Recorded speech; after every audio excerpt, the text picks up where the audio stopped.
I traveled 870 kilometers to surprise my son on Christmas Day. But he whispered, "Don't tell my wife you're my father." The words don't land in my ears at first. They feel like something that passes straight through bone and settles behind my eyes, heavy, slow, unreal. For a moment I think I misheard him, that the long road, the sleepless night buses, the silent fields sliding past fogged windows have finally confused my mind.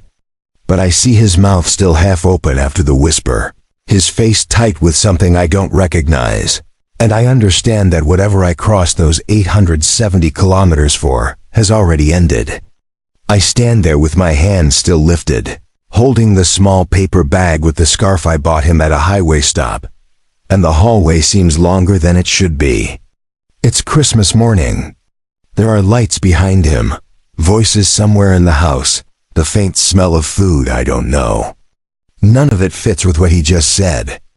I search his eyes for explanation, for even a trace of the boy who used to run into my arms when I came home from work, but there's only urgency. The quiet kind that tells you not to argue because the truth would be worse. I don't ask him why. I don't ask who his wife is afraid of, or what story he has told her about me, or how long I've been erased from his life without my knowledge. I just lower my hand and nod once. That single nod carries 8 months of planning, weeks of saving, 2 bus tickets, and a lifetime of believing I was welcome anywhere my son lived. The mystery opens in front of me like a door I wasn't meant to see behind, and I realize that if I stay silent now, I will eventually learn things I'm not ready to know. He steps aside so I can come in, but he doesn't call me anything. Not Dad, not by my name. Nothing at all. I cross the threshold like a guest in a stranger's home. And the lock-in happens right there. I tell myself I will stay calm, I will observe. And I will not leave this house without understanding what has turned my own child into someone who asks his father to disappear. The living room is dressed for a holiday I am clearly not part of. There are decorations I don't recognize, ornaments that don't belong to our family, photographs on the walls where my face does not appear. People are moving in the background, laughing, carrying plates, calling each other by names I've never heard. I keep my coat on because no one tells me to take it off, and my son hovers near me like he's guarding a secret rather than welcoming a parent. A woman passes us, carrying a tray of glasses, and my son stiffens. His hand brushes my arm just enough to warn me without words. I realize he is afraid I will introduce myself. Afraid I will speak. Afraid I will exist. The humiliation isn't loud. It's quiet, like something you notice later when the room empties and you're finally alone with it. He finally gestures toward a chair in the corner, half hidden by a tall plant, and says in a low voice that there are people here who wouldn't understand. I sit because that is what I do now. I follow directions in my own son's house. From where I am, I can see almost everything without being part of it, like I've been placed on the edge of a stage to watch a play that used to be my life. Minutes pass. No one acknowledges me. A couple walks by, and I catch part of a conversation about real estate, about how expensive things are getting. Someone else complains about the cold. All ordinary, harmless talk, except I feel like I've stepped into a parallel version of my family where I have been edited out. My son comes back once, kneels slightly so his face is closer to mine, and whispers again that I just need to keep quiet for a little while. He doesn't say how long. He doesn't say sorry. He just tells me that after today, things will make more sense. That sentence is both a promise and a threat, and I hold on to it because it's the only thing I've been given. I watch him walk away, moving easily among people who laugh with him, touch his shoulder, call him by a name that sounds different in their mouths. The gap between who he is here and who he was with me grows wider every second, and I start to understand that this trip isn't about Christmas at all. It's about something he's been hiding for a long time, something that required distance, silence, and now my obedience. The house fills with the sound of clinking glasses and low music. Light spills in from windows I never knew he had. I sit very still because I know if I move too much, if I draw attention to myself, I might break whatever fragile balance he's built here. But inside, something else is happening. I am replaying his whisper again and again, and with every repetition, the shock turns into resolve. I did not come all this way to be a shadow in my own son's life. There will be a moment today when I no longer accept the chair in the corner. I don't know when it will come, or what it will cost, but I feel it forming already, slow and steady, like pressure behind a locked door. And when it finally opens, I will learn exactly why my son traveled so far from the truth that he now asks his father to pretend he doesn't exist. The day keeps moving around me as if I'm not there. Plates are cleared, refilled, passed over my head. Someone turns the music down, then up again. I watch the way my son positions himself between me and the rest of the room whenever he senses I might be noticed, like he's blocking a draft from coming through a cracked window. Each time he does it, a quiet understanding settles deeper into me. Whatever story he's living now, I am not written into it. I finally stand when my legs begin to stiffen. Not because I want to draw attention, but because the chair has become a cage. I walk slowly toward the window, pretending to study the snow outside. It gives me a reflection of the room instead, layered over the pale winter light. I see my son laughing too hard at something someone says. See him checking my position every few seconds. See the woman I assume is his wife across the room, talking animatedly to a couple I don't recognize. There is no empty space around her, no hesitation in her posture. Whatever fear exists in this house, it is not hers. I don't confront him. Not yet. I let the hour pass, then another. I become good at being invisible. When someone brushes past me and murmurs a quick apology, I nod like a guest who has overstayed his welcome. My bag with the scarf stays unopened by my feet. The longer I sit there, the clearer it becomes that this isn't about embarrassment over a poor old man showing up unannounced. It's about control. About who gets to belong here, and who sends single quotes late in the afternoon. My son finally approaches me without whispering. He asks if I'm comfortable, if I need anything. The words are polite, almost professional, as if we are strangers negotiating a temporary arrangement. I look at him and tell him quietly that I'm fine. That answer is a test. He nods with visible relief, and in that moment, I understand that he expected anger, maybe even a scene, and he is prepared for neither. My silence unsettles him more than any argument could. As the light outside fades, people begin talking about dinner plans. Coats are collected. The house grows louder, more chaotic, and I feel the walls closing in around whatever truth is being kept from me. I decide not to wait any longer. When my son passes near me again, I ask him if we can speak privately. Just the two of us. His eyes flick to his wife before he answers, and that glance is the final confirmation I need. We step into a narrow hallway that leads to a back room. The noise drops away, replaced by the low hum of the heater. He doesn't meet my eyes at first. I tell him I didn't travel across the country to be hidden in a corner. I tell him I can handle whatever he needs to tell me, but I won't continue pretending I don't exist. The words are calm, measured, but I feel the weight of them in my chest. He finally looks up, and the expression on his face is not anger. It's exhaustion. He says his wife doesn't know much about his family. That she grew up in a world where appearances matter more than history, where anything that doesn't fit the picture is quietly removed.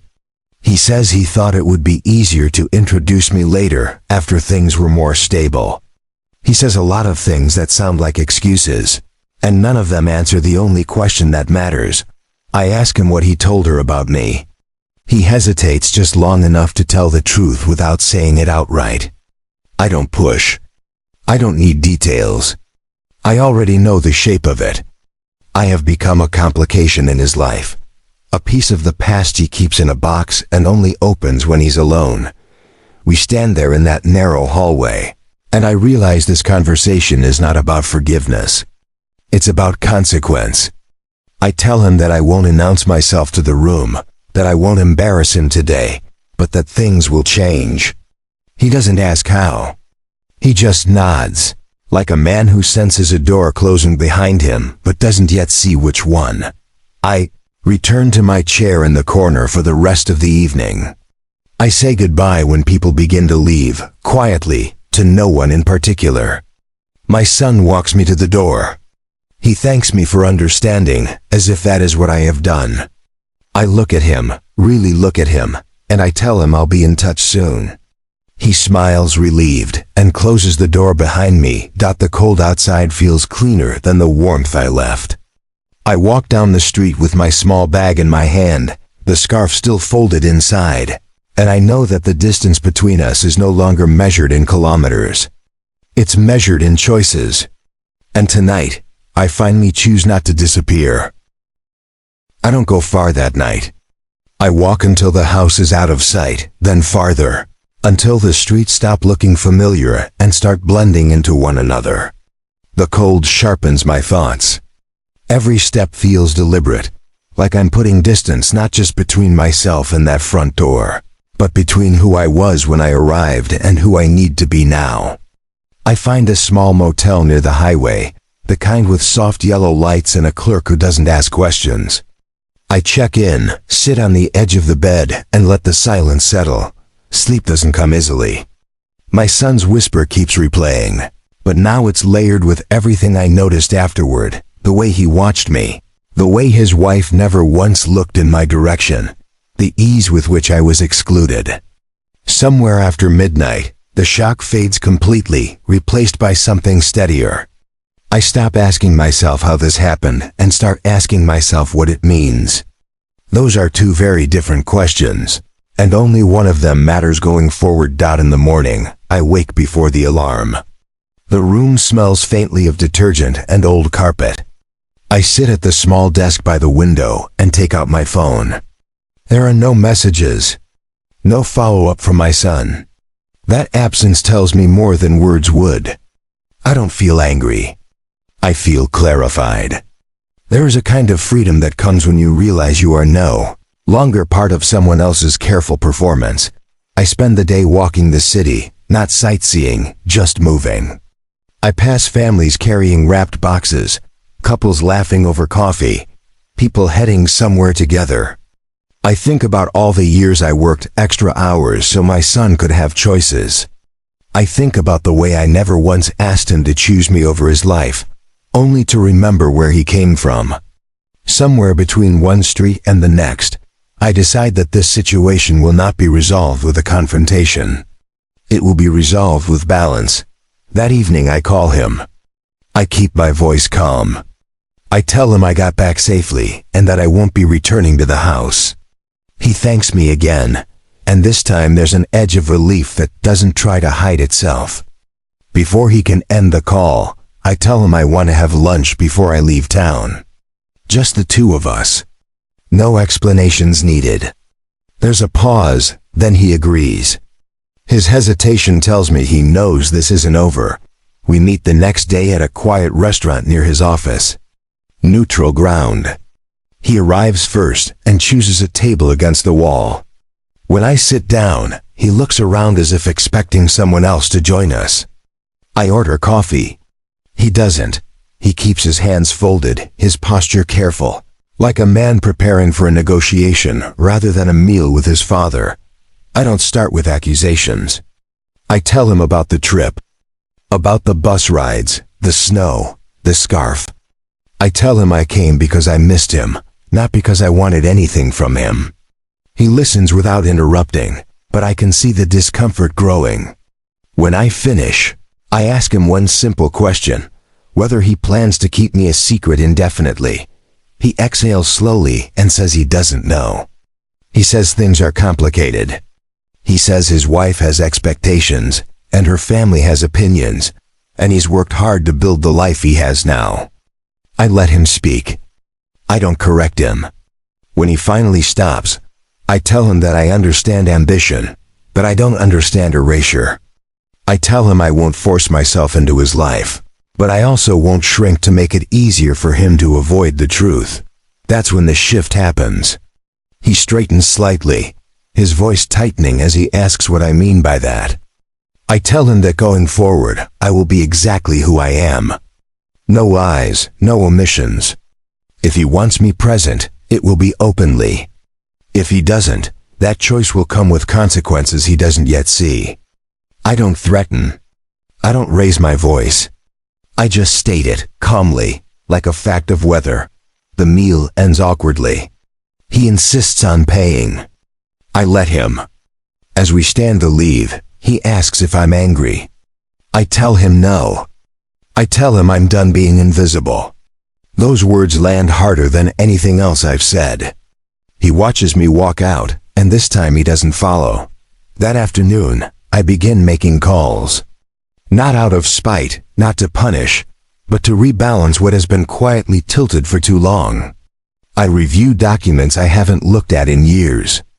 I consider arrangements I made when I believed proximity guaranteed loyalty. With every decision, I feel steadier. This isn't revenge.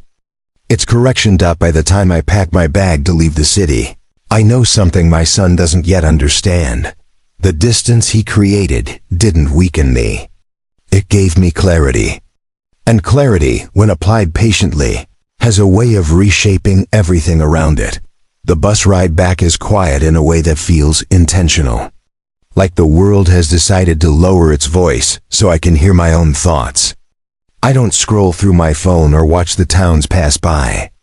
I sit upright, hands folded, replaying every moment from the house I left behind. The whisper. The way he blocked me from view. The practiced ease with which he made me smaller. Somewhere between one stop and the next, I stop feeling hurt and start feeling organized. When I unlock my front door, the familiar smell of my own home greets me, and I stand there longer than necessary. This place has never asked me to hide. It doesn't care who I am or where I fit in someone else's story. I hang up my coat, place the unopened scarf on the table, and leave it there like a marker. I want to see it every morning until I understand exactly what I came home with. I begin with paperwork because it's honest. Paper doesn't flinch. It doesn't whisper. It records what people once believed would last. I pull out folders from the bottom drawer, the ones I labeled years ago when my son was still in college and everything about the future felt certain. I read every line slowly, not with regret, but with curiosity. I see how much of my life was written around the idea that proximity equals loyalty. The next morning, I call my attorney. I don't explain the emotional details. I don't have to. I tell him I need to update arrangements I made a long time ago. He knows me well enough to hear what I don't say. We set a meeting for the following day. When I hang up, I don't feel like I'm plotting anything. I feel like I'm restoring alignment between reality and record. In his office. The chairs are the same as they've always been. The walls lined with certificates that don't impress me anymore because I've learned what competence actually looks like. We go through everything line by line. I don't rush. I don't ask for shortcuts. I ask questions I should have asked years ago. What depends on goodwill? What depends on presence? What assumes gratitude that may never materialize? There are moments when he pauses, looks at me, and waits. I know he expects a story. I don't give him one. I tell him only that people change, and I'm changing with them. That's enough. By the time I leave his office, nothing dramatic has happened. Yet everything has been repositioned. The calls from my son start that evening. At first, he pretends it's casual. He asks how the trip was back, whether I'm settling in. I answer calmly. Then his questions sharpen. He asks what I discussed with the attorney. I tell him I'm making sure my affairs reflect the life I actually live. There's a pause long enough to feel through the phone. He thanks me for letting him know, but his voice doesn't carry relief anymore. Over the next few days, his tone changes. He doesn't talk about his wife. He talks about timing, about misunderstandings, about how hard it is to balance different expectations. I listen without interrupting, not because I agree, but because I want him to hear himself. At some point, he asks if I plan to come visit again soon. I tell him I don't make plans to be hidden. That sentence doesn't lead to an argument. It leads to silence. Not the comfortable kind. The kind that forces a person to sit with what they've been avoiding. When he finally speaks again, his voice is lower, stripped of the confidence it had when he whispered in that hallway. He asks what I want from him. I tell him I want honesty, in public as well as in private. I tell him I'm done being edited out of my own family that night. I sit alone at my kitchen table long after dinner has gone cold. The scarf is still there. I unfold it for the first time, run my fingers over the fabric, and imagine how different that Christmas morning would have been if he had taken it from my hand without fear. I fold it again, place it back on the table, and realize that I no longer need to imagine alternate versions of that day. Whatever happens next will be shaped by patience, not anger. By consistency, not confrontation. I have stopped waiting to be allowed into my son's life. Now I am simply letting the truth make room for itself. The next weeks unfold with a strange calm that feels heavier than any argument we might have had. I keep my routine simple. I wake early, walk the same streets I've walked for years, drink my coffee in the same chair by the window. The difference is not in what I do, but in what I no longer wait for. I don't check my phone every hour. I don't rehearse conversations in my head. I don't imagine how I will explain myself. I let the quiet speak. My son calls less often now, but when he does, the calls are longer. They start with small talk, with updates about work, about the weather, about nothing. Then they circle closer to the subject we both pretend isn't the center of everything. He asks how I'm feeling. He asks whether I'm lonely. He asks if I've told anyone about Christmas. Each question is really a way of asking whether the version of me he tried to hide is still safely contained. I answer honestly, but I don't volunteer comfort. I tell him I'm steady. I tell him I'm living my life without disguises.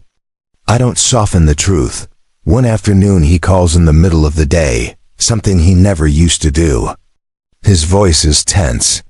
He says his wife is asking more questions about me. He says she's noticed the gaps in his stories. He says he doesn't know how to fix it. I let him speak until he runs out of words. Then I tell him there is nothing to fix. That the only thing he can do is stop managing reality and start telling it. He asks if I will talk to her. The request surprises me. Not because it's unreasonable, but because it reveals how far he has gone without me. I tell him I will, but not in secret, and not as a favor. If we speak, it will be openly, without scripts. He hesitates, then agrees, too quickly. Like a man relieved to hand off a problem he no longer wants to carry. The following week he invites me to lunch again, this time at a restaurant closer to his home.